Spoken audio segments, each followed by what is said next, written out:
तब मेरा ऐसा मन किया था, जब मैं भी अपने फेज आप ही की तरह था, तो कई बार बहुत मन करता था, बोलता कि यार सुसाइड कर लूं और मैं कुछ छोड़ के चला जाऊं, घर छोड़ के चला जाऊं, सुसाइड कर लूं, मैं ये कर लूं। ये जब फेलियर होते थे, मैं कई बार एसएसबी जाता था, कभी स्क्रीनिंग आउट हो जाता था, कभी कॉन्फ्रेंस आउट हो जाता था। तो वो दर्द आप समझ रहे होंगे, कि क्योंकि आप तो जानते हैं उस फेज को। तो मैं बहुत परेशान होता था, रोता था बैठ के, अकेला भी रोता था, कई बार कोई सुनने वाला नहीं होता था।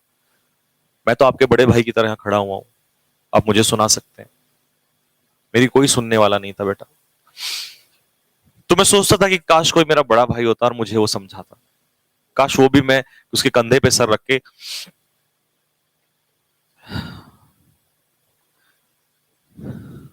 ऐसा मैं बहुत बार सोचता था बेटा उस समय पे।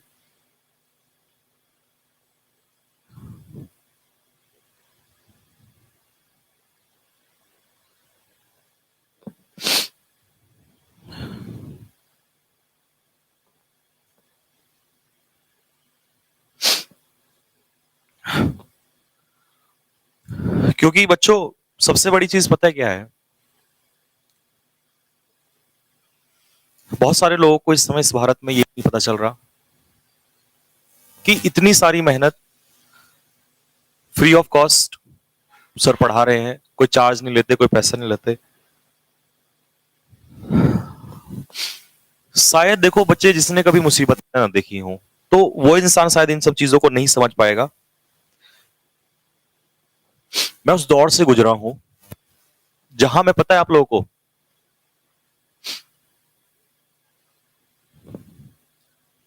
जब मैं ये सोचता था,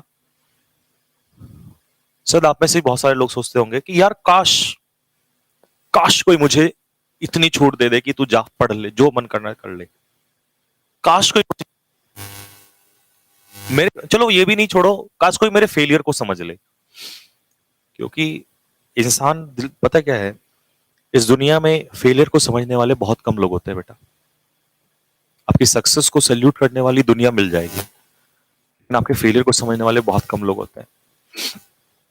मैं जब एसएसबी जाता था, जब मैंने फर्स्ट टाइम क्रैक किया, तो लोगों ने मुझे सैल्यूट किया। लेकिन जब पहली बार में ही मुझे स्क्रीनिंग से औलाद पड़ी ना, तो कोई समझने वाला नहीं था। मैं तो इतना चाहता था कि यार काश कोई इतना ही कह दे कि चल कोई बात नहीं, अगली बार कर लेना। लोग तब भी गालियां देते थे कि ना, तुमसे ना हो पाएगा। और हमारा दिल यही कहता था कि यार हमसे क्यों नहीं हो पाएगा, जब हमसे नहीं होगा तो किसी से नहीं होगा।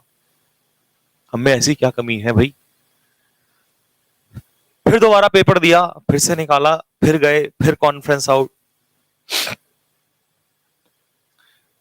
दिल बार बार ये कहता था कि ऐसा क्या कर दिया ऊपर वाले को। मैं तो खैर आपके सामने खुला बोलूंगा, मैं ऊपर वाले को भी बहुत ब्लेम करता था कि मेरे साथ गलत कर रहा है।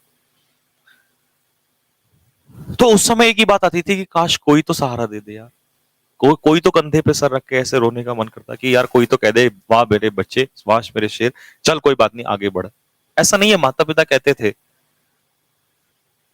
लेकिन उनको भी क्या जवाब दें, उनकी तो गलती नहीं थी ना।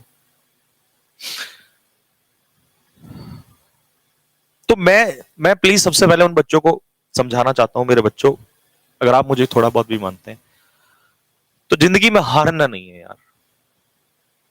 क्यों नहीं हारना? क्योंकि तुमने 12-12 घंटे क्लास ली है बैठ के, पता है आपको? वो रात के 2 बजे वाली क्लास मेरे को याद है, जब आंखें लाल होती थी और तुम सारे बैठे हुए थे, पता है। मैं उसी दिन समझ गया था कि आप सभी बहुत मेहनत करने वाले हैं। आपको एक ऐसा लीडर चाहिए जो आपके आगे चले। तो यार क्या हुआ अगर कोई पेपर खराब हो गया? अगर कोई पेपर खराब हो गया तो क्या उससे तुम्हारा टैलेंट खत्म हो गया क्या? क्या मुझे एसएसबी वालों ने निकाल दिया था तो क्या मैंने जिंदगी में जीना छोड़ दिया? मैंने काम, मैं तो उतना और खतरनाक होता चला गया। क्या डॉक्टर एपीजे अब्दुल कलाम को निकाला एसएसबी से तो क्या वो उनके अंदर टैलेंट नहीं था? यार वो तीनों सेनाओं के मालिक बन बैठे। मैं यही कहना चाह रहा हूं, अब बहुत ही प्यारे बच्चे हो, बहुत मेहनती हो। और फिर वही बात, अभी माता पिता के सपने कंधे, अपने कंधे पर हैं, यहां नहीं तो कहीं और मारेंगे, और जब तक तोड़ेंगे नहीं तब तक छोड़ेंगे नहीं।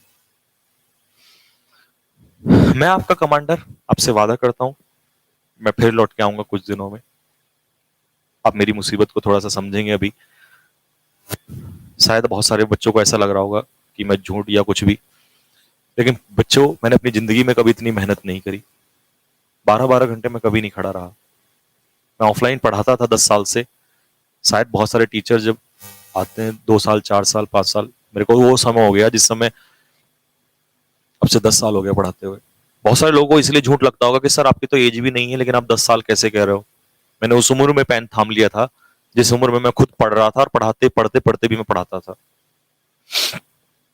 तो मैं आपसे सिर्फ एक ही रिक्वेस्ट करना चाहता हूँ, क्योंकि मैं, पता है मैं कितना थोड़ा इमोशनल क्यों हो रहा हूँ, क्योंकि मेरे पास कई बच्चों के जब कॉल आए ना, और मैं उनको सच में, मैं बहुत परेशान हो गया। और परेशान इसलिए ज्यादा हुआ कि मैंने तो कोई कमी नहीं की, तो मेरे पास बच्चा अच्छा कर रहा है तो दूसरे सब्जेक्ट की वजह से ही क्यों खराब हुआ। और बच्चों, तुम्हारी भी गलती नहीं है, क्योंकि किसी ने ऐसा एक्सपेक्ट नहीं किया था इस तरीके से पेपर आएगा। मुझे पता है एक्स वाले सारे खुश हैं, लेकिन मेरे वाई वाले जो शेर थे ना, वो कहीं ना कहीं उनकी खुद की गलती नहीं है, उनको धोखा दिया है भाई। देखो, जिनका पेपर बचा हुआ है ना अभी, एक एक अटेम्प्ट भी जिनके पास बचा हुआ है, वो तो ये सोच लेना कि इस बार तबाही होगी, तबाही, और इस तबाही को कोई रोक नहीं पाएगा। लेकिन बच्चों, जिनके पास लास्ट अटेम्प्ट नहीं था ना, तुम टेंशन मत लेना। जिंदगी में बहुत सारी चीजें हैं, कुछ और करेंगे, कुछ नई चीज की तरफ चलेंगे, और वहां जाके तबाही करेंगे। आपको हारना नहीं है, तुम्हें मेरी कसम है, तुम्हें अपने माता पिता की कसम है बेटा, तुमने उनके सपने की कसम है, जिन्होंने तुम्हें पैदा किया ना, इतना बड़ा किया। हार मत जाना। बस ये सोच लो कि भले ही थोड़ा समय लगेगा, और लेकिन कहते हैं कि घायल शेर जब उठ के आता है ना, तो और खतरनाक होता है। और तुम मेरे वही शेर हो इस समय पर। ठीक है बच्चों, तो आपसे फिर मैं बात करूंगा। अब मैं बात करता हूं उन लोगों से